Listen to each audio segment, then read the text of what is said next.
دعائے فرج عام طور پر اس کے ترجمے کو اس انداز سے عوام الناس میں متعارف کروایا گیا ہے، اور لوگ اس طرح سے سمجھتے ہیں کہ جیسے دعائے فرج کا مطلب ہی دعائے امام زمان علیہ الصلوۃ والسلام ہے، یعنی گویا لفظ فرج کا مطلب امام زمان علیہ الصلوۃ والسلام ہے، جبکہ عربی زبان میں فرج کہا جاتا ہے کشادگی کو، وسعت کو، آسانی کو اور مسئلے کے حل کرنے کو۔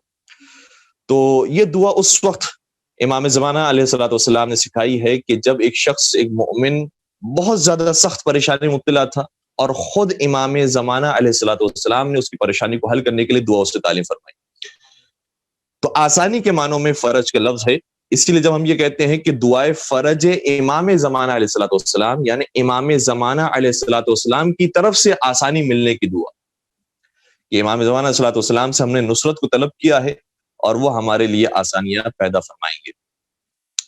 کئی ساری باتیں ہیں اس دعا کے حوالے سے، اور شاید ایک گھنٹے کا وقت بھی ہمارے لیے کم ہو، اور باتیں اس حوالے سے بہت زیادہ ہیں۔ ایک تو خود بات یہ ہے کہ یہ دعا کب تعلیم فرمائی گئی، پھر مسئلہ یہ ہے کہ اس دعا کے اندر جو مطالب بیان کیے گئے ہیں وہ کون کون سے مطالب ہیں، اس کا ترجمہ کیا ہے، اس کی تفسیر کیا ہے۔ پھر ایک اور بات یہ ہے کہ اس دعا کے اندر ہم امام زمانہ علیہ الصلوۃ والسلام کے نام بھی لے رہے ہیں، اور دو اور معتبر اور مقدس شخصیات کا نام لے رہے ہیں، یا محمد یا علی یا علی یا محمد۔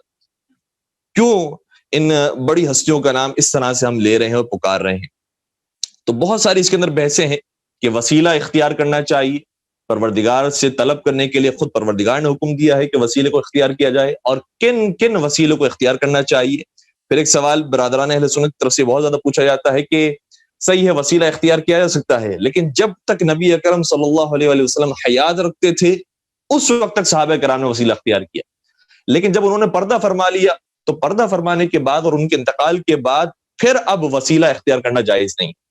تو بہت ساری مختلف بحثیں ہیں کہ جو اس موضوع کے اندر آتی ہے، اور ہماری کوشش ہوگی کہ ان ساری بحثوں کو جلد جلدی آپ کی خدمت میں عرض کریں۔ سب سے پہلی بات یہ کہ دعائے فرج یہ کس موقع پر سکھائی گئی؟